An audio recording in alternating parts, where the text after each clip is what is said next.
Friend, नमस्ते प्रणाम। मैं एक वरना गीत लेके आई हूँ। अच्छा लगेगा तो लाइक करना, कमेंट करना, मेरे चैनल को सब्सक्राइब करना।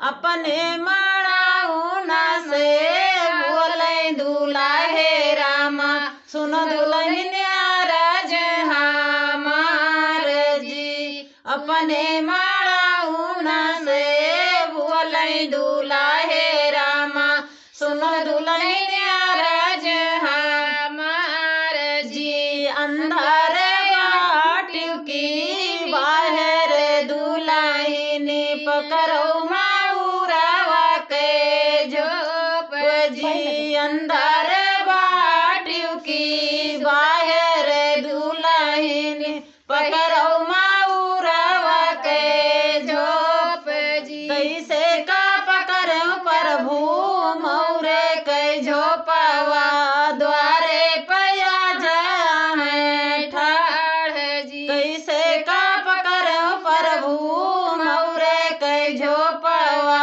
द्वारे पया जाया है ठाड़ जी। यो तनी लिहाज की आज के नाती ने घर बीचे रहती कुंवर जी। यो तनी लिहाज की आज के नाती ने घर बीचे रहती कुंवर। अपने मड़ाउना से बोले दूल्हा हे रामा, सुन दुल्हनिया राज हमार जी। अंदर बाटियों की बाहर दुल्हनी पकड़ो माउरावा के झोप जी। कैसे का पकड़ो प्रभु मौरे के झोपवा, द्वारे पे पाया है ठाड़ जी। कैसे का पकड़ो प्रभु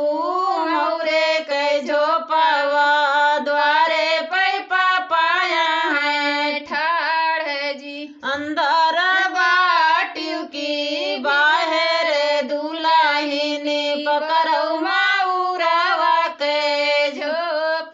कैसे का पकड़ो प्रभु मौरे के झोपवा, द्वारे पे चाचाया है ठाड़ जी।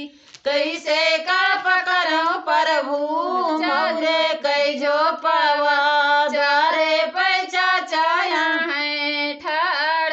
ये तनी लिहाज की चाचा के बियटी घर बीचे रहती कुंवर जी। अपने मड़ाउना से बोले दूल्हा हे रामा, सुनो दुल्हनिया राज हमार जी। सुनो दुल्हनिया राज हमार जी। अंदर बाटियों की बाहर दुल्हनी पकड़ो माउरावा के झोप जी। कैसे का पकड़ो प्रभु मौरे के झोपवा, द्वारे पे आया है ठाड़ जी। कैसे का पकड़ो प्रभु मौरे के झोपवा, द्वारे पे आया है ठाड़ जी।